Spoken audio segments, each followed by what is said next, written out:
El Caldero del Misterio nuevamente. ¿Ya te suscribiste a El Caldero del Misterio? Si aún no lo has hecho, suscríbete. Este día hablaremos de la entrada del ferrocarril a El Salvador. ¿Qué tal, Max? Hola, buenos días, Beatriz. Pues ya después de los sustos de la semana pasada con duendes, gnomos y distintas entidades que estuvieron haciendo bromas con nosotros, hemos seleccionado el tema del ingreso del ferrocarril a El Salvador porque es lo que nos sumerge como país en lo que podríamos llamar la primera globalización. Es decir, El Salvador se independiza en 1821, pero la pura verdad, en la mayor parte de mapas del planeta ni siquiera estábamos. Sí. Solamente decía Centroamérica, o los mapas anglosajones México, porque ellos extendían México hasta Panamá, que era provincia de Colombia. No era así, pero en la imaginación de los cartógrafos eso ponía. Sí era muy conocido el volcán de Izalco, porque como dejó de emerger ceniza y fuego de él hasta 1962 o 63, era un punto de referencia para toda la navegación por el Océano Pacífico, razón por la cual en todos los mapas se lo ubicaba muy exactamente y se le ponía el faro del Pacífico, pero el país que rodeaba el Izalco, no, ni nadie lo conocía, solo los países vecinos y los mexicanos. Cuando llegue el ferrocarril, pues nosotros podemos sacar nuestras exportaciones en masa y recibir importaciones en masa, y consiguientemente se nos empezó a conocer en la suma de las naciones occidentales civilizadas. China sí, a lo largo del siglo XIX China siempre supo que existía El Salvador, Guatemala y México, y que eran entidades geográficas diferenciadas. La razón es porque China tuvo relaciones de tráfico de seda y de mercaderías preciosas como la porcelana y el jade con México ya desde tiempos prehispánicos, e inclusive durante la colonia española los barcos chinos llegaban a México y los barcos españoles a Filipinas y a China, entonces más o menos se podía en esta área. Pero eso de que el ferrocarril llegara a El Salvador no fue que aterrizó dejado caer por el Santo Niño de Bogotá, cuyo día se celebra ahora, ni que a alguien se le ocurrió aquí la idea del ferrocarril, sino que fue un designio de dos familias cafetaleras que yo no acertaría a calificar si de civiles o militares. Lo cierto es que eran matonas las dos, y buenas para el enfrentamiento y la guerra, o sea, miedosos no eran, por eso llegaron a tener plata también, que fueron los Saldívar y los Ezeta.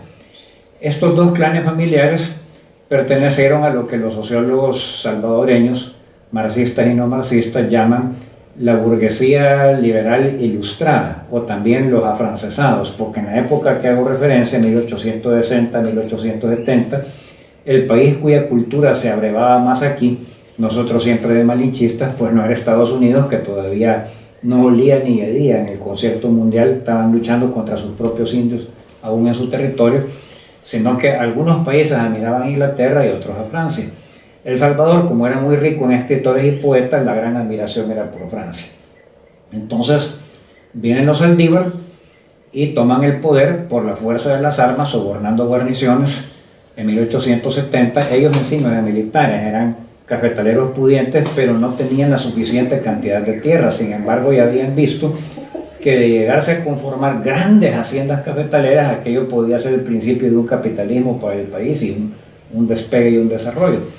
Así que pagaron a varios coroneles y generales, muy recordable de los cuales el mariscal, que se autonombró mariscal porque no lo era de ningún ejército, ni teníamos soldados suficientes para tener un mariscal, Santiago González, jefe de plaza de la guarnición de Santa Ana. El primero trató de anexarnos a Guatemala, después trató de hacer Santa Ana república independiente, imagínense cuánto hubieran durado solo el departamentillo ese. Sí. Y por último, cuando ya no se pudo, tomó el poder, le pagaron y él entregó el poder a los Saldívar. Ellos metieron un prerequisito para el ferrocarril, que fue el telégrafo. Si no hubiera habido telégrafo, no habría podido haber obra de ferrocarril, porque lo que normalmente pasaba con el ferrocarril era que el puesto de mando para construcciones, pagos, alimentación y todo se establecía, por ejemplo, en Metapán. Pero las obras ya iban mucho más adelante, iban por Chalchuapa, por Santa Ana, etc. Entonces, para saber el estado de la obra, se necesitaba telégrafo, que era como el internet o el fax de su época. Bien, entonces meten el telégrafo y lo meten por todo el país. Y además hicieron construir el puerto de la Libertad, con lo cual ya el país empezó a abrirse al mundo y empezaron a crecer algunos capitales que no tenían que ver con la agricultura, sino que a partir del comercio.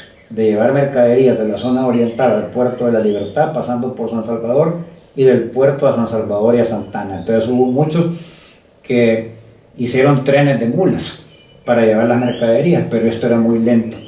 Y como ya se sabía en el país que existía la máquina llamada ferrocarril, porque lo que sí había en El Salvador eran cinematógrafos, de cine mudo, ¿verdad? Aquel que salían los indios y vaqueros dándose duro, y abajo una explicación en letra casi gótica, sí, con los diálogos, que la podía entender el que sabía leer. Pero sí, en esas películas salían los ferrocarriles. Me imagino gran admiración en aquella época. Sí, se veía como un monstruo de hierro. Entonces los Saldívar fueron erradicados y se les dio golpe de estado. Incluso uno de ellos fue fusilado por sus primos los Ezeta, que eran de la región oriental del país, concretamente de los pueblos de Jucuapa y Chinameca, de ahí eran los Ezeta. Quiero decir que los Saldívar eran 3 hermanos que gobernaron alternativamente el país, y los Ezeta, que los derrocaron, lo mismo, 3 hermanos que llegaron eso me suena a una película, sí, mexicana. Sí, o suena también a Gabriel García Márquez con Macondo y todos esos pueblos míticos del interior de Colombia. Lo que hacían los 2 clanes familiares es que uno era presidente, otro era ministro de guerra y el otro era ministro de justicia. Después se cambiaban, el que había sido ministro de justicia pasaba a ser ministro de guerra y el otro, y así estaban. Eso es lo que se llamó rueda de caballitos. Y esa expresión eminentemente salvadoreña pasó a toda la política latinoamericana. Pues bien, los Ezeta les dan golpe de estado y los Ezeta siguieron en el plan de seguir abriendo el país al mundo, pero tenían una dificultad que no enfrentaron los Saldívar, y es que hubo varias intentonas armadas neocoloniales de volver a sumergir El Salvador a un estado de colonia o protectorado de un país extranjero. Por ejemplo, Francia, en tiempos de los Ezeta y aún después, ya en el siglo XX, estamos hablando de 1902 a 1908, protagonizó 2 desembarcos en el departamento de Sonsonate, desembarcos militares, que no fueron de tropas regulares francesas, sino que de mercenarios, como decir, legión extranjera. Vaya, como la Bearwater, que ha ido a cuidar embajadas de los gringos a Irak y así. Estos mercenarios, que eran compañías que generalmente dependían de la compañía de aceros Eiffel, que fue la misma que hizo la torre que lleva su nombre en París y que ayudó a construir el primer tramo del Canal de Panamá, lo que hacían era que andaban buscando puntos en África, en Oceanía, en Nueva Zelanda, en América Latina, en el Caribe, que pudieran ellos invadir y después vendérselos a Francia. Sí tuvimos la buena fortuna que, como ya teníamos buenas relaciones con Francia, incluso con embajada allá y de ellos acá, el gobierno francés reconocía al gobierno salvadoreño que hubiera llegado por elecciones o no, y a estos mercenarios no les salió el negocio, entonces tuvieron que evacuar. Pero aparte de ellos hubo también merodeos de fragatas inglesas por la zona del Golfo de Fonseca, que querían anexarse las islas de Meanguera, Meanguerita y el que entonces era Peñón, porque no era isla todavía, de Conejo. Todo el problema que tenemos con Honduras ahora es porque se hizo isla, porque el mar fue erosionando una entrada de mar y dejó separada la punta esa del territorio continental. Entonces hoy es difícil determinar dónde era el punto de arranque de eso, que era una península, cuando no estaba esa entrada de mar, y los 2 países se lo pelean, pero en aquel tiempo era salvadoreño. Y aparte del merodeo de las fragatas inglesas, imagínese usted, ni me va a creer, hubo también un intento diplomático de España de volver a acercar a El Salvador diplomáticamente, como luego se ha hecho a raíz de la Tandona y promociones de militares aquí por el problema que hubo con los jesuitas y todo, y que si El Salvador no respondía de daños y perjuicios a comerciantes de ellos durante una revuelta que había habido, pues que España había amenazado con arrogarse el derecho de controlar nuestras aduanas, o sea, no de ocupar todo el país, pero sí de ubicar tropas, por ejemplo, en los puertos de La Libertad, Cajutla, y aduanas con los países vecinos, y a estarse cobrando de lo que salía y entraba.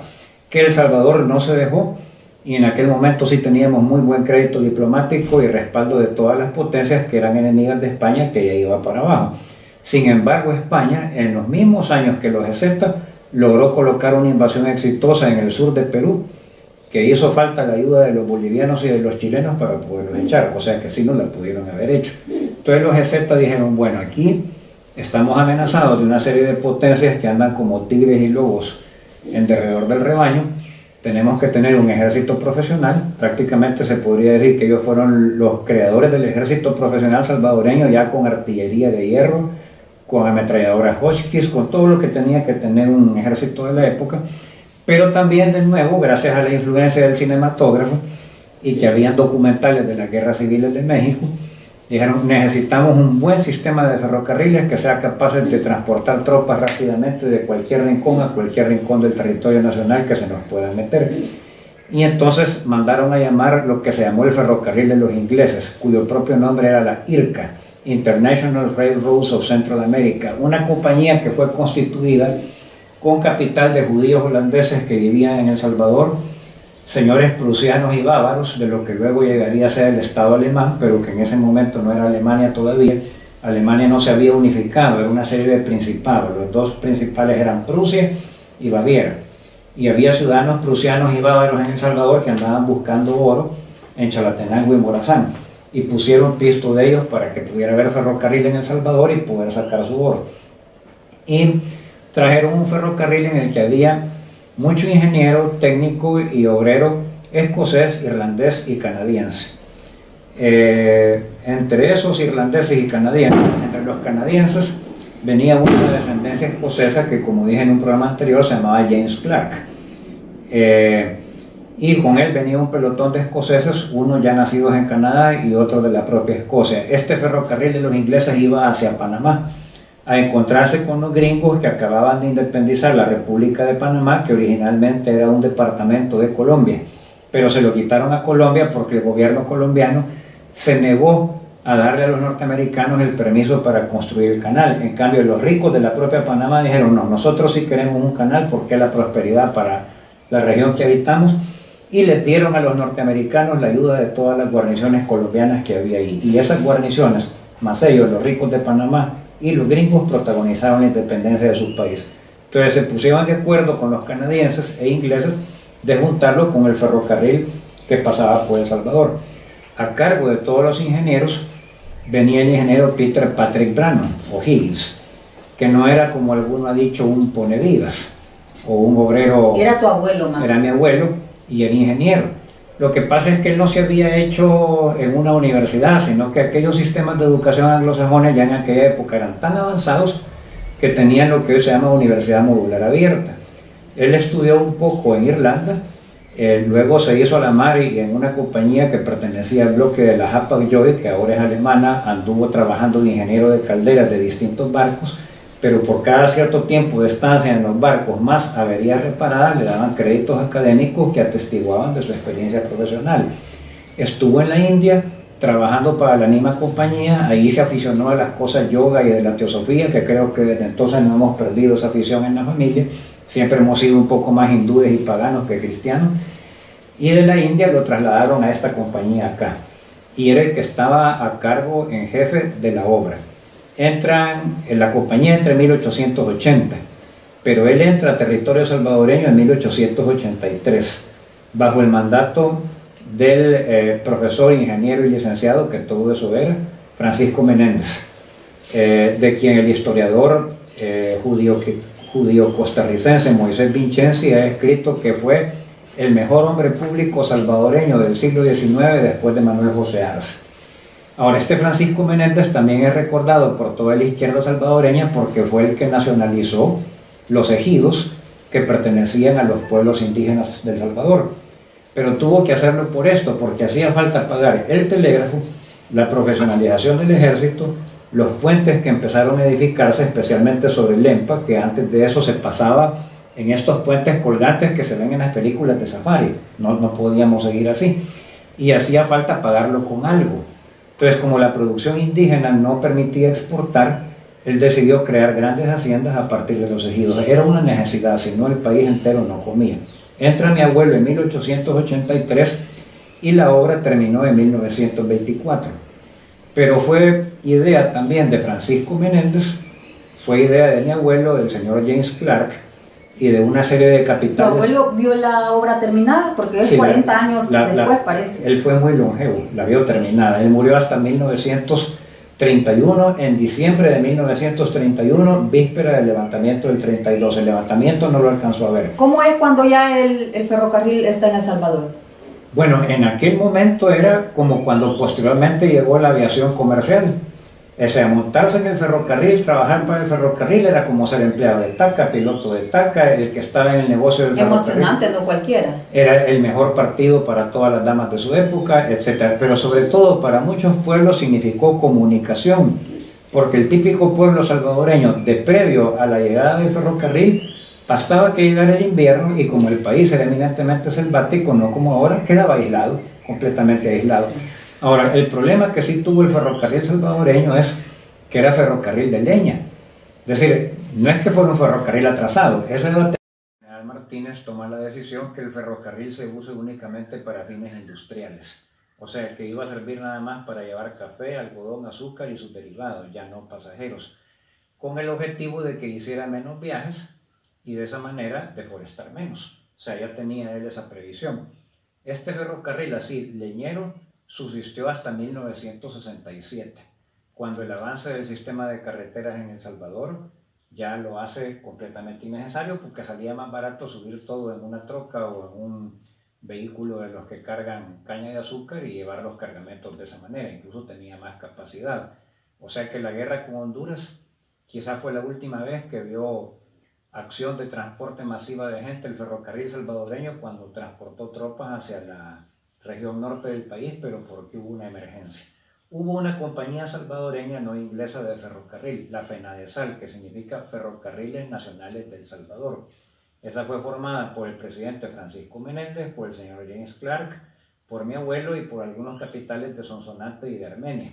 Y después pasó a otras manos porque tenía Asamblea General de Accionistas y la fueron comprando y recomprando.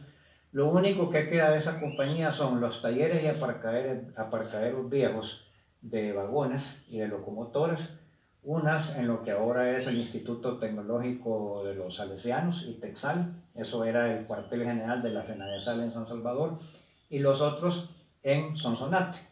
Cabe decir de ambas compañías, la IRCA y la FENADESAL, esta anécdota, y es que las máquinas ferroviarias, muchas de ellas, fueron a dar a los parques infantiles de Walt Disney, tanto el Walt Disney original de Los Ángeles en California como el de Florida, e incluso el Epcot Center y el otro que está en París, tienen ferrocarriles de la época del oeste que en realidad eran nuestros, solo que ahí los han decorado como que son de la conquista del oeste. Bueno, existen estos museos que ustedes pueden ir a visitarlos, como mencionó Max, el de FENADESAL y el de Sonsonate, ¿verdad? Sí, y yo pues exhortaría a los gobiernos municipales de Sonsonate y de San Salvador que restauren el ferrocarril, no para un recorrido por todo el país, porque no se trata de deforestar más, pero por lo menos un circuito como de diversión alrededor de sus ciudades que le generaría, si la compañía es municipal, le generaría un emolumento para que tengan para desarrollar parques o cualquier otro proyecto, y a fin de no deforestar, se podría utilizar todo el ramaje ya caído